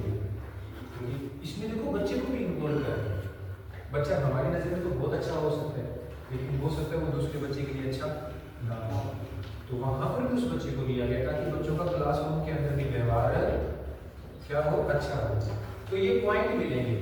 अब इतने पॉइंट के अंदर जो ग्रीन में बच्चा आएगा उसको आगे किसी इंस्टीट्यूट में एडमिशन लेना है, गोल है, तुरंत मिल जाएगा पॉइंट देखते हुए, ठीक है। जैसे किसी का ग्रीन में आ जाता है ना बैंक वाला, उसको लोन बिना सोचे समझे बैंक दे देते कि भाई बड़ा अच्छा व्यक्ति टाइम टू टाइम लोन पे करता है, तो उसको दे देते हैं। तो ये अब एजुकेशन में भी लागू हो गया, सिर्फ हायर एजुकेशन का। और हो सकता है ये जो पॉइंट वाला है +1 +2 9 10 में भी लागू हो जाएगा, होगा, क्रेडिट्स को यहाँ पर भी आएगा, ठीक है। Under graduate degree in USA, वहां जाने के लिए उसकी उनके साथ कंपैरिजन है, ठीक है ना। ये हमारा इसमें लागू नहीं है। ये आ गया, देखो लर्न अबाउट रिसर्च, और पर आगे क्या माना जाएगा, रिसर्च, ठीक है।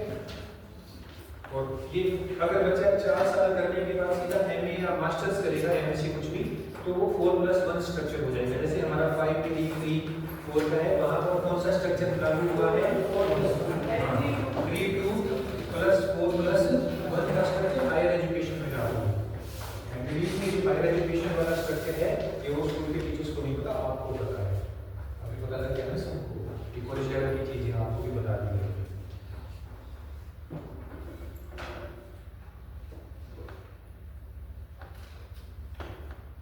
आर्ट्स के अंदर ये सब्जेक्ट्स, आर्ट्स साइंस के अंदर ये सब्जेक्ट्स वो आगे रहेंगे, और वो अभी भी चलते रहेंगे, ठीक है। अब लोग कर दो, थैंक यू दीदी को यार। चलिए क्लोजिंग रिमार्क्स कौन देगा आप में से?